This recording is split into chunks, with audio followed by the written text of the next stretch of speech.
Salut les gars, RC Jam Jam pour le débriefing, en fait, ce que je pense du King Kong, le Yikong 4082,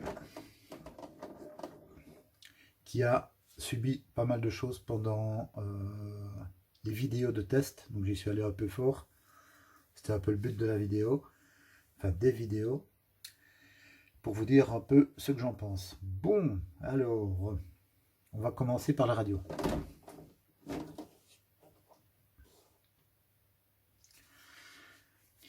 Alors la radio, pas grand chose à dire de négatif, très bien.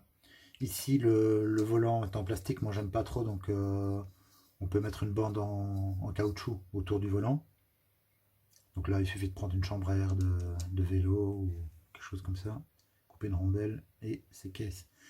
Alors la radio, c'est une radio qui fonctionne bien, hein, c'est la Dumbo RC, c'est pas cher et ça va bien. Le blocage des ponts ici, donc l'avant et l'arrière. Donc c'est très bien d'avoir les voyants pour voir quand c'est activé ou quand c'est pas activé.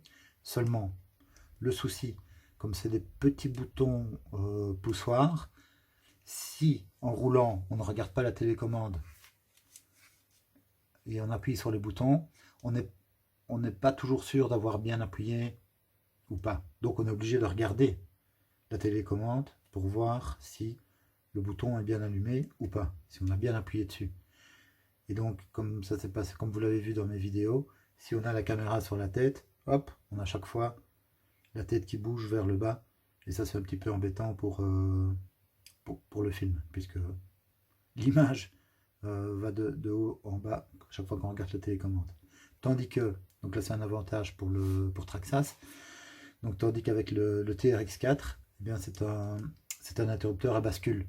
Donc celui-là, on sent avec les doigts s'il est dans la bonne position. Il n'y a pas de voyant, mais on n'a pas besoin de regarder non plus, puisque voilà, c'est un levier, on sait quand il est vers le haut, quand il est vers le bas, ou quand il est poussé à fond.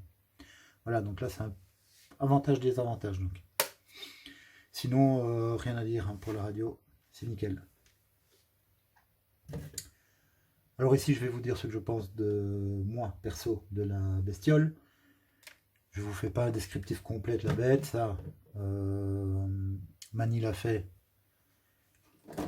10 000 fois mieux que moi je ne pourrais le faire, donc vous allez regarder ces vidéos pour voir l'unboxing et la description de la bête. Moi je vais vous dire ce que j'ai fait, ce que j'en ai pensé.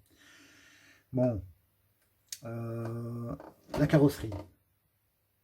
La carrosserie, elle tient le coup, évidemment elle s'abîme quand elle roule dans les rochers, comme je l'ai fait. Alors très bien le système d'aimant ici, ça fonctionne bien, ça tient quand même bien. Pour que ça se décroche, il faut vraiment y aller très fort. Et de toute façon, il y a par ici en dessous, à l'avant, une vis qu'on met manuellement pour être certain que la carrosserie ne puisse pas se relever. Désolé, un peu de temps, je mettrai en avance rapide. Donc c'est cette vis là, donc qui se monte ici à l'avant, qui vient se visser ici en dessous de la carrosserie et qui la maintient fermée. Alors comme c'est pas nécessaire, la plupart du temps, comme c'est pas nécessaire de l'avoir, c'est vraiment le genre de truc qui peut se perdre, d'accord? C'est dommage. Donc c'est pour ça que moi j'ai foré un petit trou ici, dans le renfort arrière en plastique. J'ai foré un petit trou là. Ainsi, ça me permet de ne pas la perdre et de l'avoir toujours avec au cas où. Et comme je l'ai foré un peu plus petit que le filet, eh bien jamais elle va se dévisser, elle est bien coincée dans le plastique.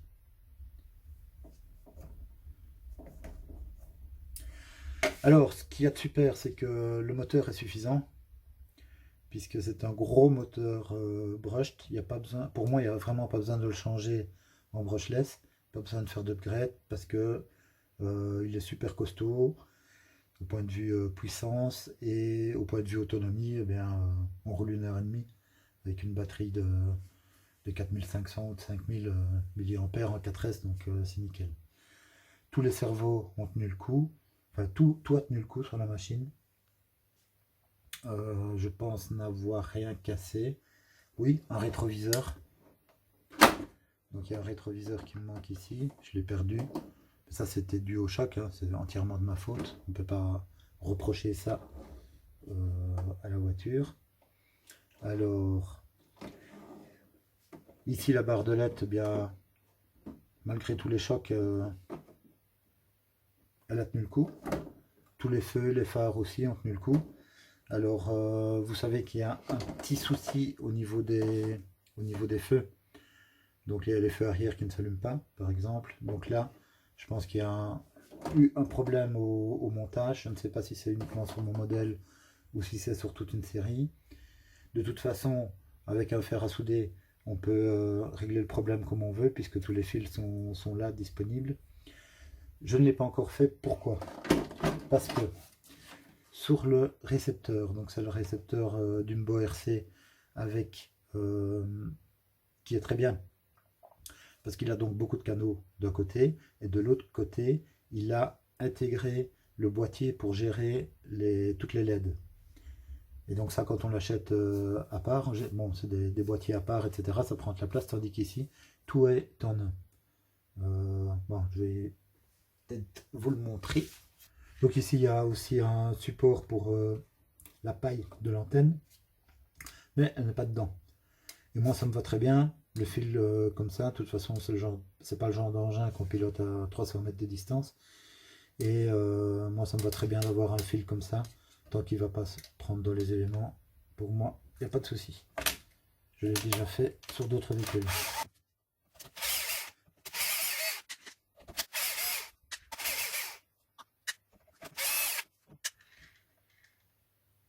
Voilà, ouais, on voit pas grand chose.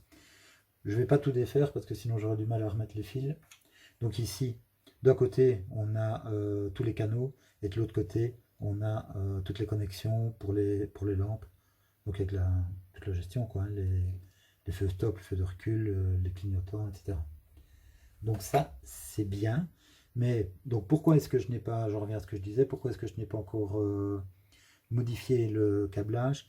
Simplement parce que, en plus, parce qu'il y a un bouton mode sur le récepteur. Et ce bouton mode, en fait, ça sert à mettre donc le récepteur, enfin pas le récepteur, ça sert à mettre le boîtier qui gère les lampes.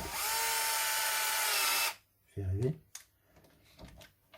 Le boîtier qui gère les LED.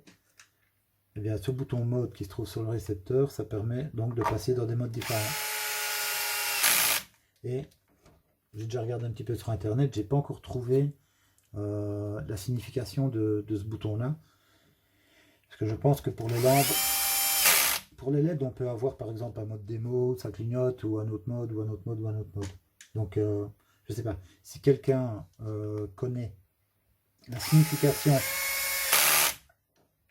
des différents modes pour ce récepteur, dont je mettrai la référence dans la vidéo maintenant.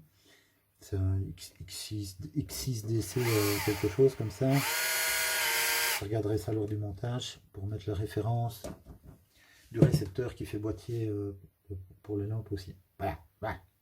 Je me répète, je bafouille, mais c'est pas grave, vous avez compris.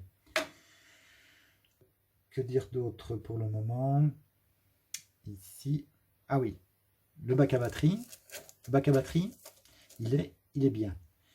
Et en fait, il est conçu pour une batterie 3S.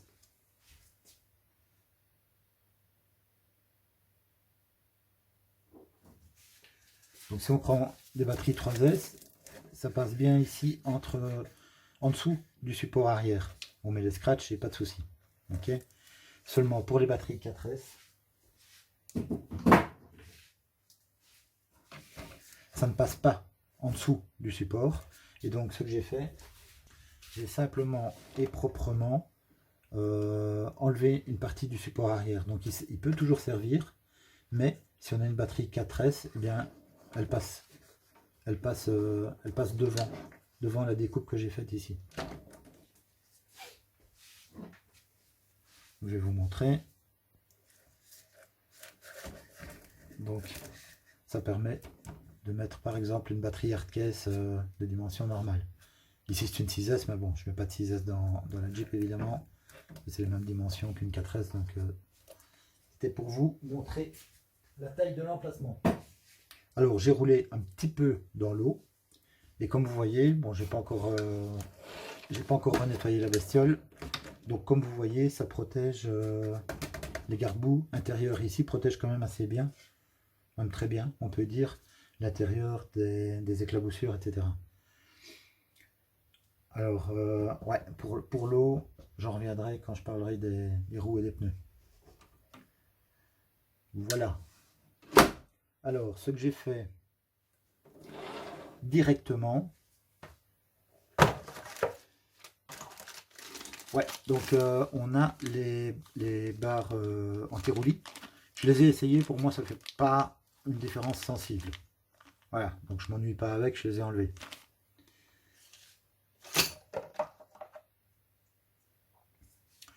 Ici, il y a le verrou pour le bac à batterie, donc ça je l'ai enlevé, et j'ai mis les scratchs.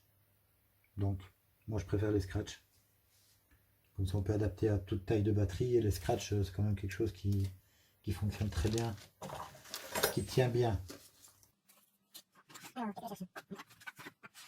La roue arrière, c'est un des premiers trucs que j'ai enlevé, parce que ça fait du poids, et quand on monte de manière très abrupte, eh bien forcément, si on l'enlève, ça permet à la Jeep de se retourner moins facilement. Hein, donc ça, il ne faut pas avoir fait des hautes études pour s'en rendre compte.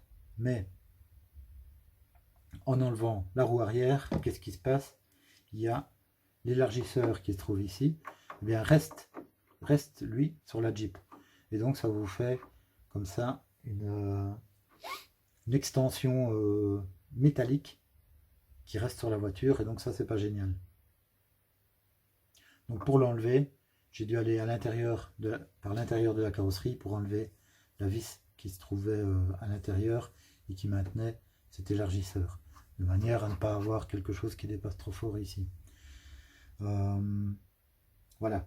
Sinon maintenant pour l'enlever, la remettre facilement sans devoir se compliquer la vie avec cet élargisseur, on pourrait très bien faire un système avec une longue vis et de mettre les deux d'un coup et enlever les deux d'un coup, plutôt que de devoir enlever la roue et puis aller à l'intérieur de la carrosserie et chipoter encore avec une autre vis pour démonter cette extension. Voilà.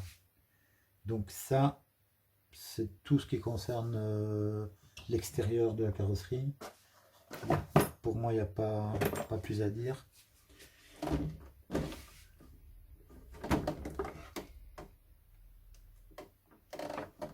Voilà, alors tout le reste se trouve en dessous de la bébête. Alors, qu'est-ce que j'ai acheté comme option? Qu'est-ce que j'ai mis? Moi, je suis parti du principe que je voulais alourdir l'avant uniquement, pas l'arrière. Donc il y a des personnes comme Mani qui aiment bien d'alourdir les deux pour avoir vraiment un centre de gravité fort bas. Évidemment, alourdir toujours plus l'avant, mais l'arrière aussi. Moi, j'ai choisi de ne pas alourdir l'arrière du tout. Donc, donc moi, j'ai acheté les skid plates ici en aluminium, 3 skid plates pour protéger les ponts, hein, les carters de diff. Et vu comme ils sont griffés, j'ai bien fait, puisque les ponts sont en plastique, et donc pour éviter qu'ils ne se détériorent, je préfère détériorer les skids. Et ici on voit même qu'il a qu'il a bien forcé. Celui-là, il faudra même que je le redresse. Et pareil ici au milieu, à skid aussi. Alors on voit que les cardans ici, qui sont métalliques d'origine, ben, ont bien tourné sur des pierres aussi. On voit qu'ils sont bien rayés, mais bon, ça fait le job, hein. C'est métallique, donc pas de souci. J'ai perdu aucune vis, il n'y a rien qui s'est détaché. Donc ça, je suis assez content. Je suis même très content.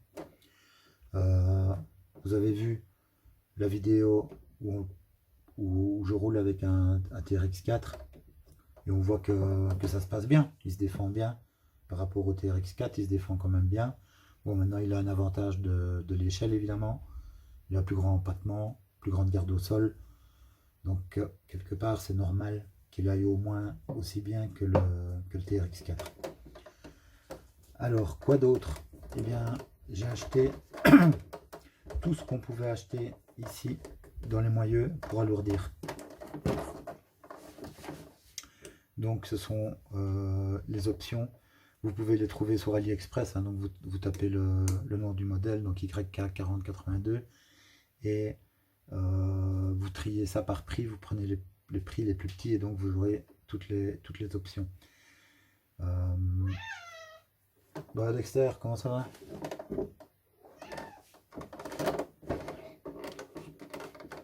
Donc le support de pare-choc ici, je l'ai remplacé aussi. Donc normalement, voilà, la pièce originale, c'est un support de pare-choc donc en plastique. Et là, j'ai remplacé par la version métallique. Alors, au niveau des roues, les pneumatiques, bon bah les pneumatiques, moi j'en suis assez content. Ils sont assez souples, ils sont endurants, ils sont quand même costauds parce que quand vous avez vu dans les vidéos ce que j'ai fait souffrir, ben j'ai pas de pneus qui se sont déchirés. Ouais, ils sont un peu abîmés, etc. Mais qu'est-ce qu'il y a en gros? Qu'est-ce qu'il y a? Tu veux passer sur YouTube? Ouais. Allez, hop. Oh, voilà, fais un coucou à la caméra, ça se passe ici, regarde. Voilà, là, tu vois? Voilà, salut les gars, voilà, je vous présente Dexter. Dexter le rouquin. Voilà, t'es content?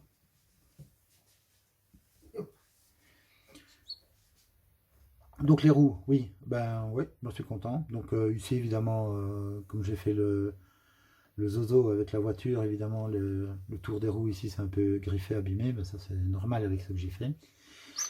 Les pneus, ok, tout est bon.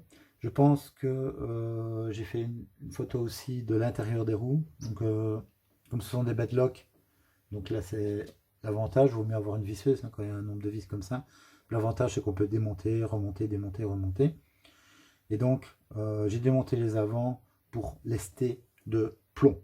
Donc j'ai mis 100 grammes de plomb dans chaque roue avant. Donc ici à l'intérieur de la jante évidemment. Alors vu que ce sont des bedlocks, j'étais dans l'eau sans me tracasser en me disant que c'était assez étanche.